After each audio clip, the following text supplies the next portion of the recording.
আসসালামু আলাইকুম ওরহমতুল্লাহ। সুপ্রিয় ইসলামের ছায়াতলের দর্শক মণ্ডলী, আশা করি মহান আল্লাহ রব্বুল আলমিনের অশেষ মেহরবানি ও দয়ায় আপনারা সবাই ভালো আছেন। প্রিয় দর্শক, অনেক সময় দেখা যায় মুয়াজ্জিনের সুমধুর কণ্ঠসুরে ভেসে আসে আল্লাহু আল্লাহু আকবার, আল্লাহু আকবার, আল্লাহু আকবার। তখন আকাশের দিকে মুখ করে কুকুরগুলো ডেকে ওঠে। অনেকের মনে প্রশ্ন জাগতে পারে, রাতে কুকুরগুলি কেন ডাকে? বা এমনও মনে হয় রাতের বেলা দেখা যায় আকাশের দিকে মুখ করে কুকুর ডাকছে, কান্নার মতো করছে। চলুন এর কারণগুলি হাদিসের আলোকে জেনে নেই। বিষয়টি সম্পর্কে জানলে সত্যি আপনি অবাক হবেন যে রাতে কুকুর কেন কাঁদে বা কেন ডাকে।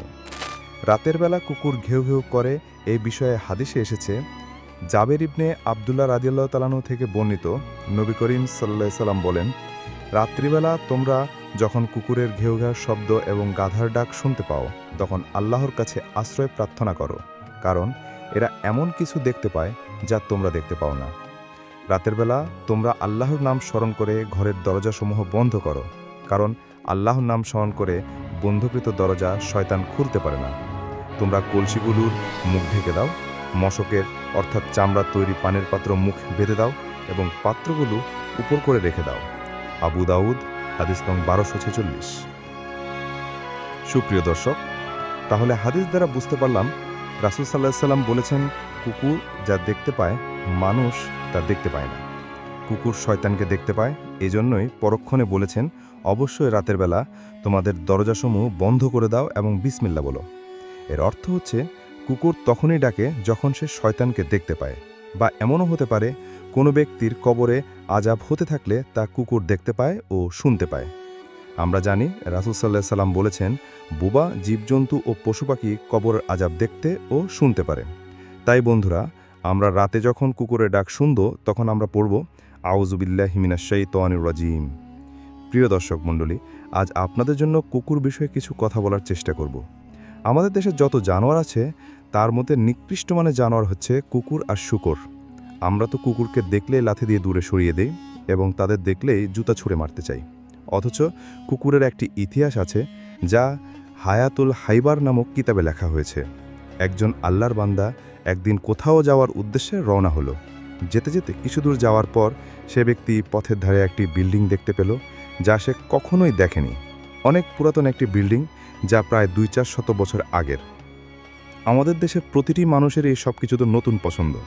আমরা সবাই জুতা বা কাপড় কিনতে গেলেও আমরা আগে জিজ্ঞাসা করি নতুন কি এসেছে, কিন্তু স্মৃতির অ্যালবামে কেউ নতুন কিছু রাখে না, মানুষ পুরাতনটাই রাখে। তো সেই ব্যক্তিটি পুরাতন বিল্ডিংটাকে ঘুরে ঘুরে দেখতে লাগলো। হঠাৎ তার চোখ পড়ল একটি শিলালিপির দিকে, যেখানে খোদাই করে লেখা আছে, এই বিল্ডিং তৈরির ইতিহাস জানতে হলে অমুক গ্রামে যেতে হবে। এটি দেখে সেই ব্যক্তির মনে ইতিহাস জানার প্রবল আগ্রহ জাগ্রত হলো। সে উক্ত গ্রামের খুঁজে যেতে যেতে ২-৩ কিলোমিটার চলে গেল। তারপর একটি গ্রামের কাছে গিয়ে একজন ব্যক্তিকে গ্রামের নাম জিজ্ঞাসা করল এবং শিলালিপিতে লেখা গ্রামের সাথে মিলে গেল। তারপর আল্লাহর সেই বান্দা লোকটি থেকে পুরাতন সেই বিল্ডিংয়ের ইতিহাস জানতে চাইল। লোকটি বললেন, জন্মের পর থেকে সবাই এভাবেই বিল্ডিংটি দেখেছেন, এর ইতিহাস সম্পর্কে কারোই জানা নেই।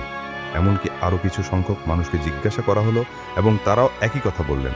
তারপর সেই ব্যক্তি মন খারাপ করে চলে এসেছিল এবং ভাবছিল, খোদাই করে কি তাহলে মিথ্যা কথা লেখা আছে? ভাবতে ভাবতে যখন গ্রামের শেষ প্রান্তে চলে আসলো, তখন তিনি একজন বৃদ্ধাকে দেখতে পেলেন। বয়সের ভারে বৃদ্ধার মাথা ৩টে হয়ে গেছে, অর্থাৎ বয়সের ভারে ঝুঁকে বসে থাকলে হাঁটুসহ ৩টা মাথা মনে হয়। এখনকার যুগে এ সকল বৃদ্ধাদের খুব একটা দেখা যায় না, কারণ এখন মানুষ ৩৫ থেকে ৬০ বছরের মধ্যেই ডিজিটাল যুগে ডিজিটাল প্রযুক্তির মাধ্যমে এসে মরা যায়। যেমন স্বামী স্ত্রী থেকে পানি চাইলেন, স্ত্রী পানি নিয়ে আসতে আসতে শোনা যায় বাইক অ্যাক্সিডেন্টে স্বামী আর দুনিয়াতে নেই। আর আগের যুগের বৃদ্ধা মানুষ অসুস্থ ৭-৮ দিন পর্যন্ত বিছানা থেকে মারা যাবে বলতে বলতেও আর ২-৩ ঘন্টা বেঁচে থাকত। তখন কেউ দুধ দিত, কেউ ক্ষমা চাওয়ারও সুযোগ পেত। তাছাড়া ক্ষমা চাওয়াটাও একটি ভালো পদ্ধতি, কিন্তু হঠাৎ মৃত্যু ভালো না। রাসূল সাল্লাল্লাহু আলাইহি সাল্লাম হঠাৎ মৃত্যু থেকে আল্লাহর কাছে পানা চেয়েছেন। তো যাই হোক, আল্লাহর সে বান্দা বৃদ্ধার কাছে গেল এবং জিজ্ঞাসা করল, এই গ্রামের নাম কি এটা? উত্তরে বৃদ্ধা বলল, হ্যাঁ, কিন্তু তুমি কোথায় থাকো? উত্তরে ব্যক্তিটি বললেন, আমার বাড়ি অনেক দূর, আমি অমুক রাস্তার সেই মাথায় একটি বিল্ডিং দেখতে পারলাম, সেখানে লেখা ছিল বিল্ডিংয়ের ইতিহাস জানতে হলে এই গ্রামে আসতে হবে। কিন্তু প্রায় ৪০ জনকে জিজ্ঞাসা করালো, কেউ জানে না। বৃদ্ধা লোক মুস্কি হাসি দিয়ে বললেন, তুমি কাদের জিজ্ঞাসা করেছ? উত্তরে ব্যক্তিটি বললেন, যুবকদের। বৃদ্ধা বললেন, তারা কিভাবে বলবে? আমার বয়স 100 বছর পার হয়ে গেছে, আমি তো নিজেই বিল্ডিং তৈরি হতে দেখিনি, শুনেছি আমার দাদার কাছে। বৃদ্ধার কথা শুনে যুবকের মনে স্বস্তি ফিরে আসলো। যুবক ইতিহাস জানতে চাইলে বৃদ্ধা তাকে কাছে টেনে বসিয়ে বলতে লাগলেন। বৃদ্ধা বলতে লাগলেন, এই রাস্তা দিয়ে আসার সময় যত গ্রাম মহল্লা ও জমিজমা তুমি দেখেছ, সব জমিজমার মালিক ছিল একজন জমিদার। সে জমিদারের অনেক চাকর নকর ছিল, খাদেমের কোনো অভাব ছিল না। তবে জমিদারের স্মরণীয় বস্তুর ভিতরে ছিল একটি পালতু কুকুর। কুকুরটি জমিদারকে সাংঘাতিক মহব্বত করত। একটু মুহূর্তের জন্য কুকুর জমিদারকে ছেড়ে যেত না। জমিদার যখন গোসল করত, তখন কুকুরটি জমিদারের কাপড় পাহারা দিত। জমিদার যতক্ষণ বাথরুমে যেত, তখন কুকুরটি বাথরুমের দরজার সামনে দাঁড়িয়ে থাকত, এবং জমিদার যখন ঘুমাতে যেত, তখন কুকুরটি তার ঘরের আশপাশ পাহারা দিত। একদিন জমিদারের এক ভিআইপি মহলে যাওয়ার কথা। জমিদার চিন্তা করতে লাগলেন, কুকুরটি আমাকে ছাড়া এক মুহূর্ত থাকে না, আমি ভিআইপি মহলে যাব, কুকুরটি আমার সাথে গেলে আমার মান সম্মান থাকবে না। এজন্য সে বুদ্ধি করে একটি ঘরের ভিতরে ঢুকল। কুকুর তার সাথে সাথে ঘরে ঢুকে চাকরদের বলে সেই ঘরের দরজা বন্ধ করে দিল, এবং তারপর কুকুরের গলায় শিকল লাগিয়ে দেওয়া হলো এবং শক্ত পিলারের সাথে বেঁধে রাখা হলো। তারপর জমিদার বাবুর্চিকে বলল, আমি একটি ভিআইপি মিটিংয়ে যাচ্ছি এবং আমি বাইরের খাবার পছন্দ করি না, তাই আমার জন্য কিছু আইটেম খাবার রান্না করো। তারপর মালিক যখন যেতে লাগলো, তখন কুকুরটি তার মালিকের সাথে যেতে না পেরে লাফালাফি করতে লাগলো। মালিক যখন বহু দূর চলে গেল, কুকুর তখন নিজেকে কন্ট্রোল করতে না পেরে বিকট আওয়াজে মালিককে ডাকতে লাগলো। কুকুরের ডাক শুনে প্রতিবেশীরা জমা হয়ে গেল এবং কিছু সময় ধরে কুকুরের কীর্তিকলাপগুলো দেখল। এর কিছুক্ষণ পর যে যার কাজে চলে গেল, কিন্তু জমিদারের একজন বোবা কাজের মেয়ে কুকুরের কীর্তিকলাপ প্রত্যক্ষ করছিল। এ সময় বাবুর্চি খাবার তৈরি করে ওই ঘরের টাকের উপরে রেখে গেল। ঘরের মধ্যে কেউ নেই, শুধু কুকুর আর বোবা মেয়েটি ছাড়া। এর কিছুক্ষণ পর হঠাৎ দেখতে পেল যে একটি কালো বিষধর সাপ কোথা থেকে উড়ে এসে বাবুর্চি রেখে যাওয়া উক্ত পাত্রের মুখে মিক দিয়ে কিছুক্ষণ থাকার পর আবার উড়ে চলে গেল। উক্ত ঘটনা কুকুর আর বোবা মেয়েটি ছাড়া আর কেউ দেখল না। মেয়েটি চিন্তা করল, এখন যদি আমি এখান থেকে চলে যাই এবং মালিক এসে পাত্রে রাখা খাবার খেয়ে ফেলে, তাহলে বিষক্রিয়ায় অবশ্যই মালিক মারা যাবেন। তাই কাজের মেয়েটি সেখানে বসে রইল। কিছুক্ষণ পর মালিক আসলো এবং বোবা মেয়েটি কোথায় বলতে না পারে, তাই অঙ্গভঙ্গিমায় বোঝাতে চাইল, মালিক এ পাত্রে রাখা খাবারে হাত দিবেন না, জীবন বিপন্ন হবে। কিন্তু যেহেতু কাজের মেয়ে তার উপরে আবার বোবা, তাই জমিদার কাজের মেয়ের কথায় কর্ণপাত না করে নিজ গতিতে খাবারের কাছে গিয়ে খাবারে হাত দিল। যেই জমিদার পাত্রে হাত লাগালো, অমনি শিকলে বন্ধি কুকুরটি পাগলের মতো লাফালাফি করতে লাগলো। অতিরিক্ত পাগলামি করতে দেখে মালিক কুকুরকে ধমক দিল। অন্যান্য সময় মালিক একবার ধমক দিলে কুকুর নিয়ন্ত্রণ চলে আসে, কিন্তু আজ যতই ধমক দেয় কুকুর নিয়ন্ত্রণে আসে না। মালিক কুকুরের ভাষা বুঝল না। এক পর্যায়ে যখন মালিক পাত্রটি নিয়ে মাটিতে রাখল, তখন কুকুরটি মাথা ছিঁড়ে যাওয়ার অবস্থার মতো করে কোনো রকম পিছনের পা দিয়ে ঠেলে কিছু খাবার মাটিতে ফেলে দিল। যেমাত্র খাবার মাটিতে ফেলে দিল, মালিক দেখে রাগ হয়ে গেল। এক পর্যায়ে ক্রোধে মালিক কুকুরটিকে আঘাত করতে লাগলো এবং কুকুর রক্তাক্ত হয়ে গেল, কিন্তু পরও সে তার মিশন থেকে পিছু হাঁটেনি। কুকুরকে ধমকানো শাসানোর পরও কুকুর থামে না।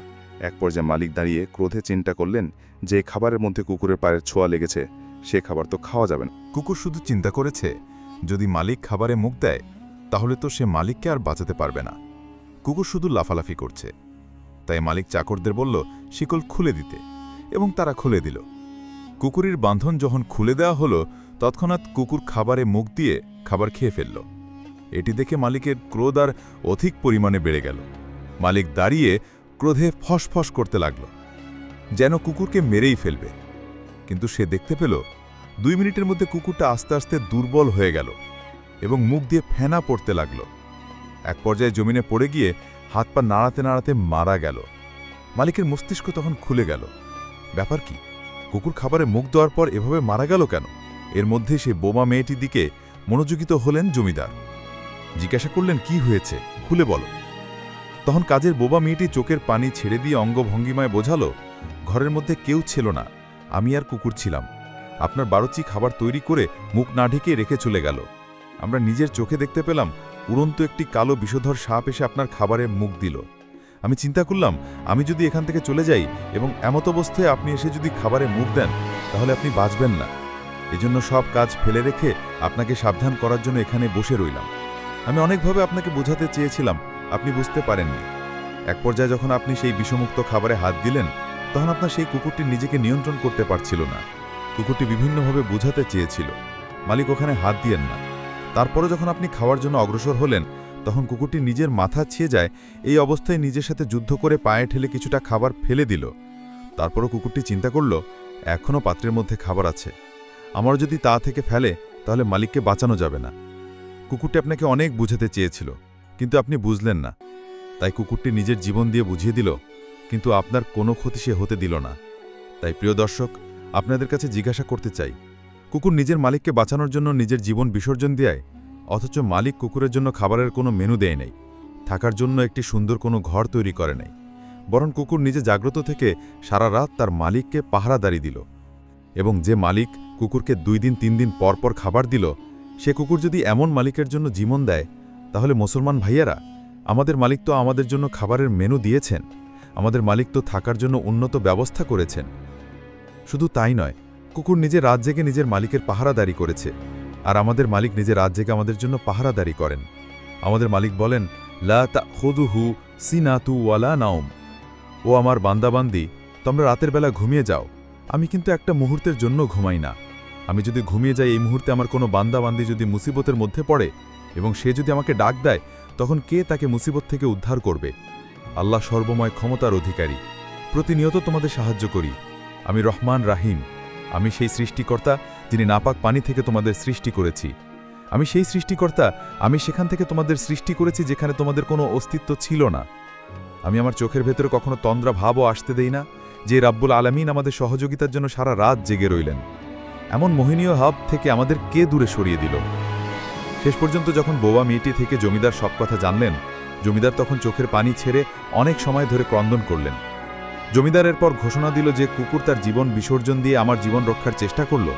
এই কুকুরের লাশ যেখানে সেখানে ফেলে দেওয়া যায় না, যত কোটি টাকা লাগে তার স্মৃতিচারণের জন্য রাস্তার ধারে একটি বিল্ডিং বানিয়ে দাও।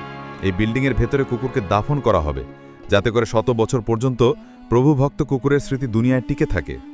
প্রিয় দর্শক, কুকুরের মালিক তো কুকুরের জন্য বিল্ডিং বানিয়েছেন, আমাদের মালিককে বাঁচানোর জন্য আমাদের জীবন দিতে হবে না।